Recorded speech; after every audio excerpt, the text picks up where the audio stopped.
La misogynie dans le monde de la F1. Aujourd'hui, j'aimerais parler d'un sujet qui est important pour moi, c'est la misogynie dans le monde de la Formule 1. Parce que oui, elle existe.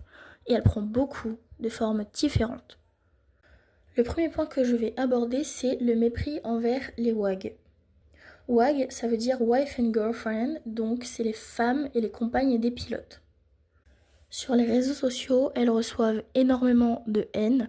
On critique leur poids, leur physique, leurs vêtements, leur maquillage, leur manière de marcher et parfois même leurs études.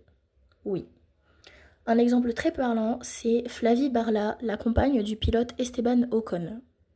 Flavie est étudiante en médecine. Un jour, elle a eu le malheur d'emmener ses affaires de cours au paddock pour pouvoir soutenir son compagnon tout en travaillant. Résultat, elle a reçu une vague de commentaires haineux et des vidéos à son encontre. Pourquoi ?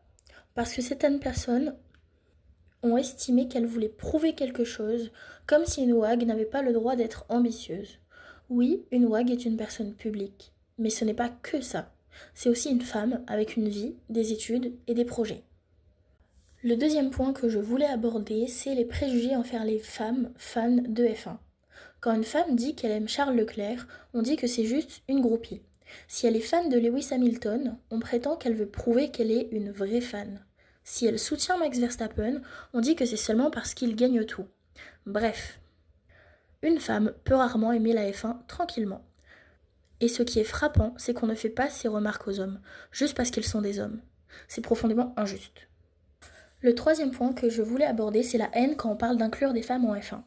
Avec la F1 Academy, on voit apparaître énormément de sexisme. Dès qu'on imagine une femme avec un baquet pour une saison entière, les moqueries et les critiques pleuvent. Au moindre incident en course, les commentaires deviennent violents. Et ça dépasse parfois le cadre de la F1. On peut aussi penser au cyberharcèlement subi par Manon après le GP Explorer suite à son accident avec Maxime Biaggi. Tout ça nous montre trois choses très concrètes.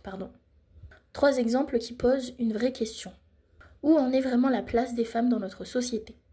Parce qu'en 2026, aimer le sport auto, être pilote, être compagne ou simplement être une femme passionnée, ça ne devrait jamais être un motif de haine.